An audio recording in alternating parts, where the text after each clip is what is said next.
There is a village, not far from St Ives, between the north coast of Cornwall and the wilds of the moors to the west.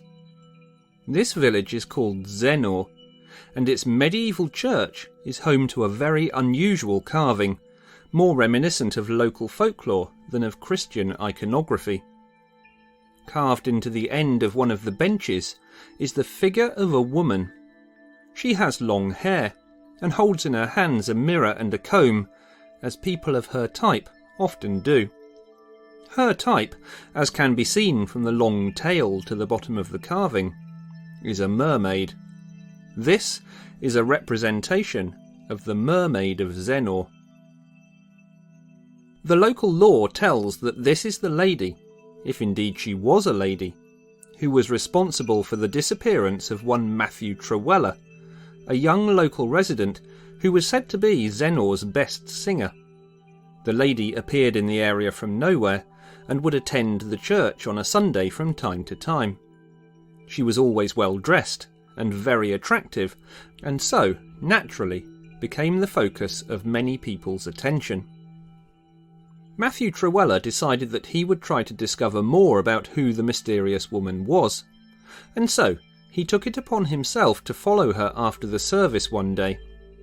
He followed her from the church and towards the cliffs nearby, and he was never seen again. It was a good few years, according to the story, before anybody learned of the fate of young Matthew. The news was imparted to the captain of a ship who had anchored off nearby Pendower Cove by the very same mermaid who had swum alongside the vessel.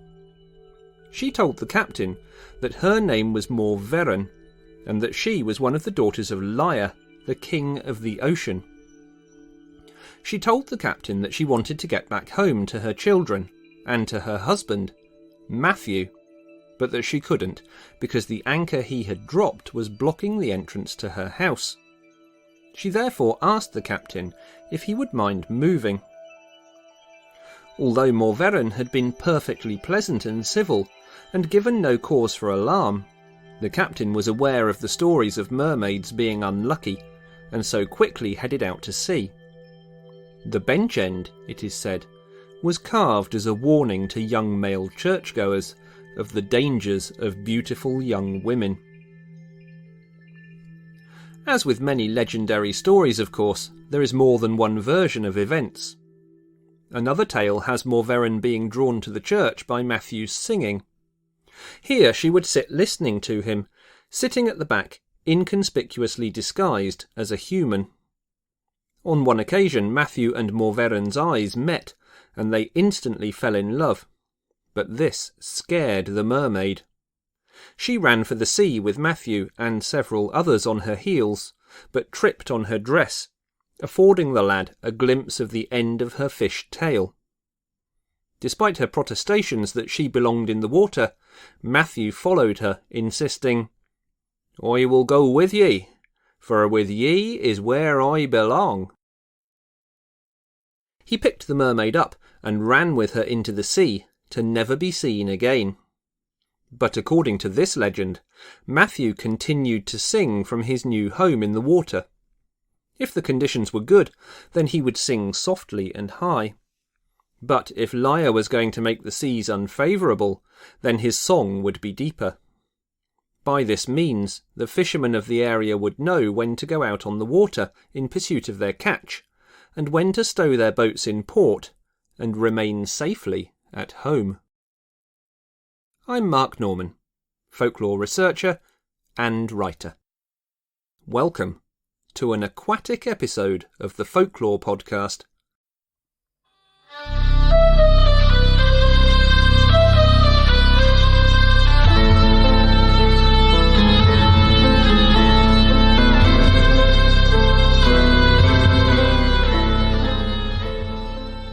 Folklore. The beliefs, traditions and culture of the people. Passed on in the most part through the spoken word, folklore expresses our values, our shared ideas with others. It is both how we were and how we are. Without a record, our customs and traditions may become lost to us in the present, But under the surface, we still draw on them. We still know. It's time to recall our forgotten history and to record the new. This is the Folklore Podcast.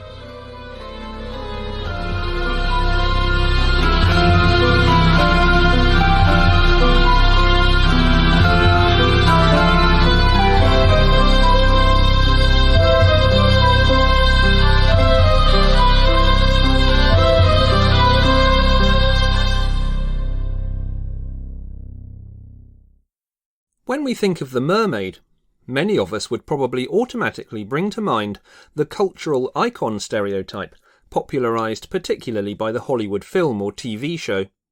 A beautiful woman with a fish's tail, inevitably involved in some form of love story. We find her portrayed as Ariel in the Disney animation, which sanitises hugely the original story of The Little Mermaid. There are no happy endings in the written original, where the mermaid ultimately sacrifices much. Daryl Hannah plays one in the film Splash. But these are very much removed from many of the folkloric roots of the mer-creature found in cultures around the world. Where does the representation of the mer-creature come from?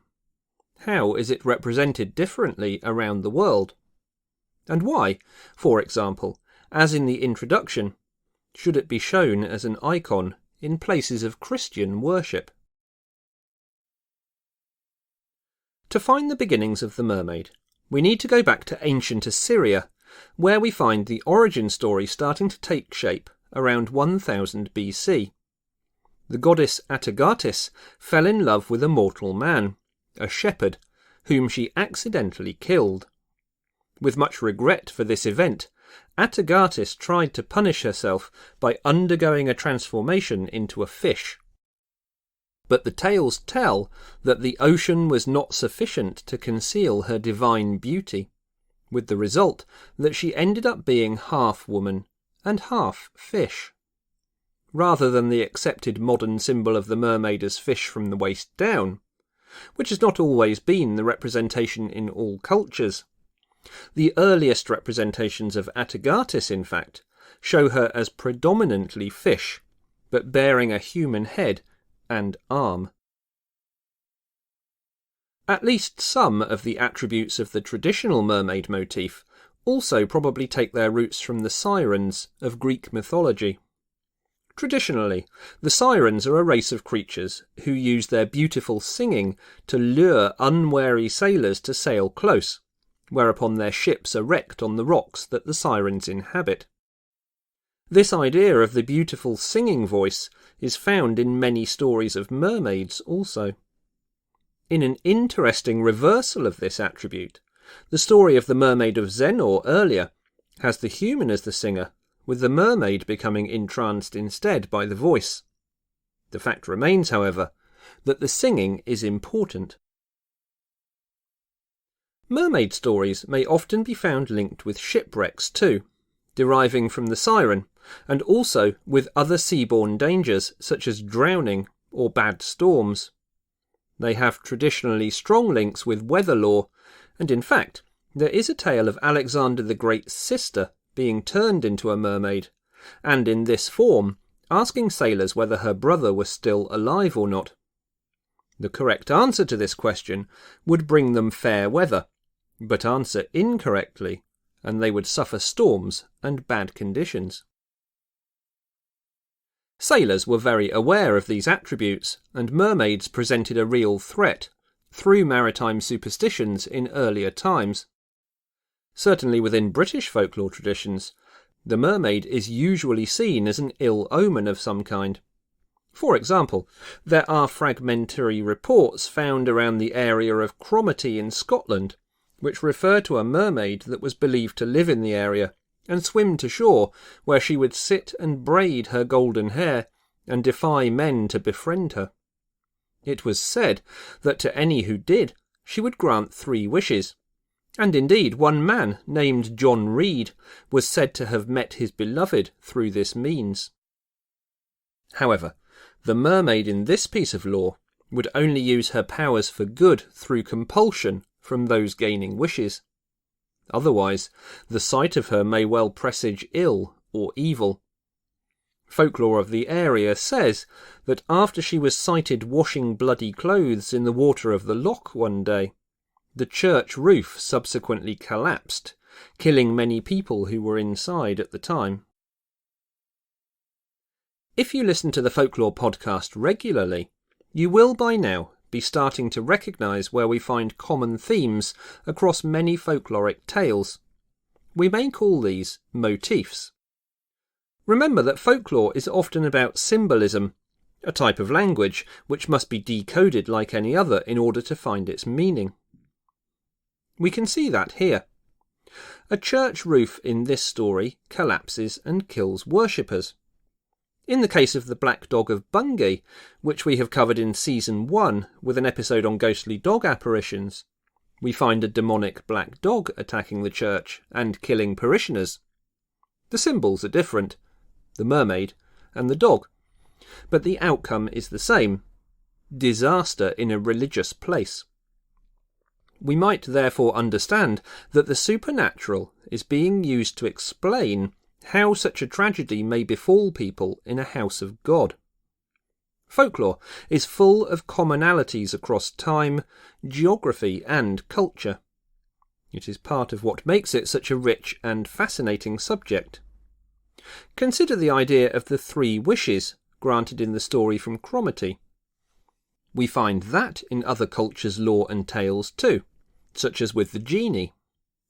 The mer-creature appears here also in the tales of 1001 Arabian Nights, and we'll return to this story later. For now, let's go back briefly to the idea of the siren. Linguistically, this mythological creature lends its name to a class of aquatic mammal, the Sirenia. This grouping includes creatures such as the dugong and the manatee, which have evolved over the years to adapt to a marine environment. They look very ineffective for living in the water, but in fact are hugely hydrodynamic and very strong in the water. Aside from using a paddle for driving them forwards and arms for changing direction, the Sirenia have 2 small bones in their muscle structure, which are the last vestiges of hind limbs from early evolutions. It is no wonder then, before the 1850s, when the creatures started to be better understood, sailors would call these animals mermaids. When Christopher Columbus reported seeing mermaids during his exploration of the Caribbean, these were probably the animals that he was observing.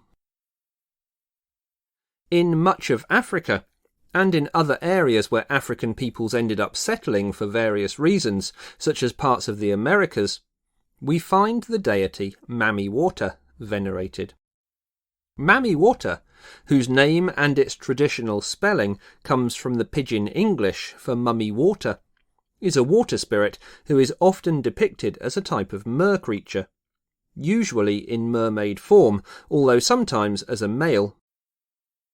In the tales where Mamiwata is not depicted as fully human in form, the spirit will have a human torso and fish-like hind quarters. Mamiwata will often carry trinkets, which in many stories include combs and mirrors, a parallel we find in the more Western mermaid motifs. Mamiwata is often associated with bringing good fortune to those who encounter her. She abducts people to her own realm, either underwater or in the spirit world, and those who she chooses to let return will be bestowed with riches or good luck. In other tales, men may find her by a river. In these versions of the story, she will run off when discovered, leaving her chattels behind. If the man takes these away, then the spirit will appear next to him in a dream and ask for them back. If he agrees, she will further ask for sexual fidelity from the dreamer. To accept this request will bring good fortune, but to refuse means bad luck.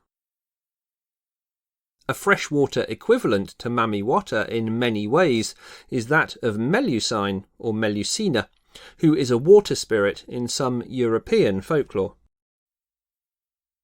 In Slavic folk traditions, the idea of the siren is represented somewhat differently, where it is most commonly seen as the restless undead spirit. Here, the creatures are called Rusalkas, and many authors from areas within Russia and the Ukraine, for example, have written on how the Rusalka will be a very dangerous maiden to desire. This parallels the Greek, where the sirens are beautiful and yet deadly. The composer, Dvorak, wrote his opera Rusalka on this folklore. The Rusalka is not half human and half fish, like the mermaid, but rather a representation of universal beauty, like the siren.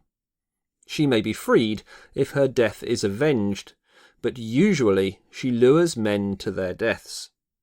When the Rusalka gets hold of a man, her body is said to become slippery, like the bottom half of a traditional mermaid, so that he may not get purchase as he tries to avoid drowning. Not all cultures, however, see the mermaid as a bringer of ill luck, or worse. In Thailand, for instance, the mermaid motif is known as Suvanamacha. She appears in the Thai and Southeast Asian versions of Ramayana as a mermaid princess, and is a popular figure within the folklore of these areas. We may find representations of Suvanamacha frequently in Thailand on cloths, or in frames, where they may be hung in houses or businesses to bring good fortune. We have spent some time considering some different versions of the mermaid, but we must not be too gender-specific. At times, I have used the phrase mer-creature, because some of these forms, such as Mamiwata, may appear in female or male guises. But the Murman is, of course, recognised in folklore throughout the world. Particularly in Mesopotamian art, the Murman is far more common than the mermaid. But generally, traditions and alleged sightings are, in most countries, far less common than with the mermaid. They are, however, recorded. Let us start by going back to a story that I referred to earlier from the Middle Eastern cultural canon, and the tale of 1001 Arabian Nights. The tale of Abdullah the Fisherman and Abdullah the Merman is told by Scheherazade on the 940th to 946th nights. There was a fisherman named Abdullah. He had a large family, but was struggling to provide for them because he was not catching any fish. He was going to give up, but his wife encourages him to try again, and on this occasion he catches a merman in his net. The merman is also called Abdullah, and they become partners and trade together. The human Abdullah trades in fruit, and the merman in precious jewels. One day, a sheikh who is investigating the theft of jewellery from the queen sees Abdullah the fisherman pawning jewels and falsely accuses him of the theft. The queen intercedes because she recognises that the gems are not hers, and, by way of apology, the king buys all of the jewels from Abdullah. In addition, he also grants him the hand of his daughter the princess in marriage. Although Abdullah the fisherman becomes son-in-law to the king, he continues to trade with Abdullah the merman, who one day invites his partner to his underwater home for a feast. The merman gives the fisherman an ointment so that he may breathe safely underwater. The food eaten by the merman and his kind is raw fish, and Abdullah the fisherman sees many wondrous things. However, one that disturbs the human is the fact that the mer people celebrate at their funerals. He explains to the merman that humans do not do this, but that funerals are a time of mourning. At this, the merman casts Abdullah out, saying that he cannot trust someone who does not rejoice in returning a gift to Allah. The fisherman continues to prosper and have good fortune, but he does not see Abdullah the Merman again. Another example of a folk tale featuring a merman may be found in the book Fairy and Folk Tales of the Irish Peasantry, which was compiled by William Butler Yeats in 1888. The story of the Soul Cages, written by T. Crofton Croker, tells of a fisherman called Jack Doherty from the coast of County Clare. The young lad is taken by a merman to a dry land at the bottom of the sea, where he is given a meal.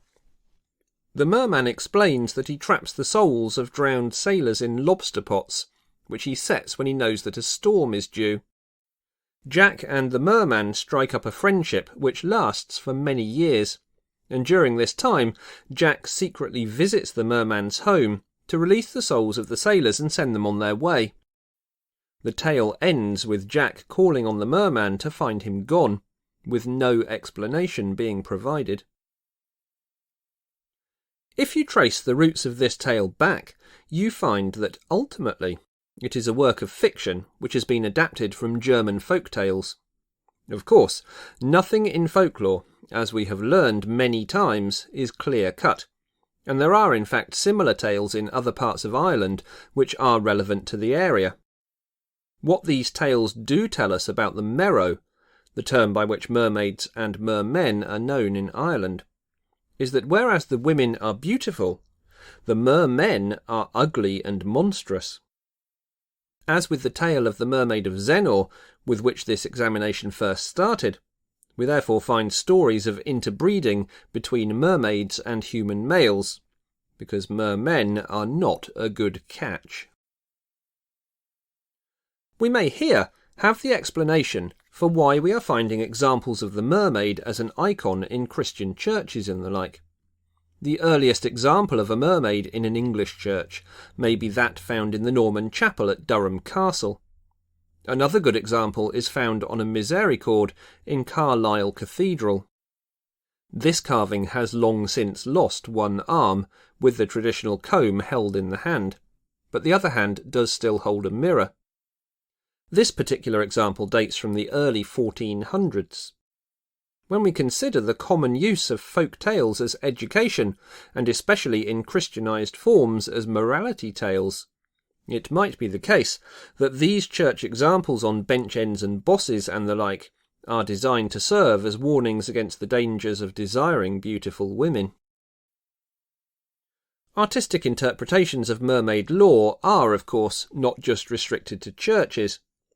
Everyone is probably familiar with the famous statue of Hans Christian Andersen's Little Mermaid, which sits on a rock in Copenhagen, Denmark, having been there since August 1913. Less well known is the fact that there are copies of this statue in 13 other locations around the world. There are, in fact, many mermaid statues to be discovered globally. Brazil has one of the copies of the Copenhagen statue, but also has an unusual mermaid sculpture at Praia da Serrière. Situated 10 miles to the north of Machio, this name literally translates as Mermaid Beach.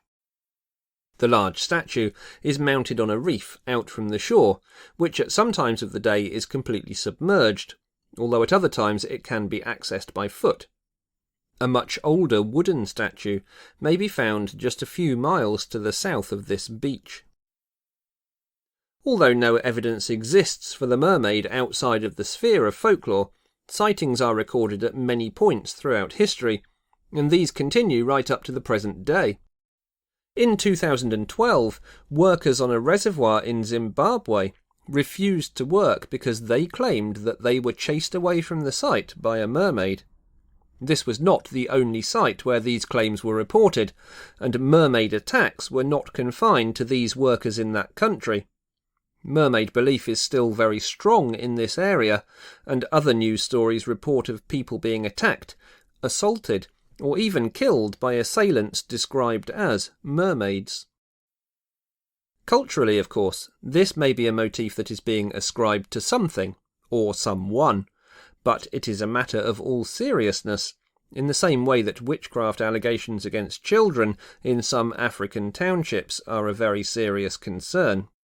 In other cultures, mermaid sightings may sometimes be something else entirely. Many people are familiar with hoaxes, such as the Fiji Mermaid. Exhibited at one time by showman Phineas Taylor Barnum, this mummified exhibit comprised the front half of a shaved monkey sewn to the tail of a fish. In the 21st century, reports and alleged evidence may be a little more sophisticated. In 2016, photos emerged of a rotting corpse discovered on a beach in the UK town of Norfolk. The body appeared to resemble a decomposing mermaid, and some people came out to claim it as such. Others speculated that it was the rotting remains of a dead seal. A more logical explanation may be found when you consider that the discoverer, Mr. Jones, is a self-confessed keen modeller, particularly of creepy figures, and is a member of a DIY horror and Halloween social media group. More sophisticated again are the CGI sequences used in 2 spoof documentaries broadcast on Animal Planet about evidence for the existence of mermaids. The programmes, one of which was called Mermaids the Body Found, caused great controversy because they were essentially dramas with actors playing the alleged experts, and yet were broadcast on a legitimate documentary channel. In fact, there is much of interest to folklorists in these programmes, and they are worth watching for that reason, as well as being good fun. One particularly good underwater sequence, where divers in a submersible are startled by a mer-creature's hand on the window of their craft, may, however, be rendered slightly less effective if I reveal that the creature in question was actually an actor called Dave. Thanks for listening. See you next time. This edition of the Folklore Podcast was written and presented by me, Mark Norman. Research assistance was provided by Tracy Norman. The Folklore Podcast is created and hosted by me, Mark Norman.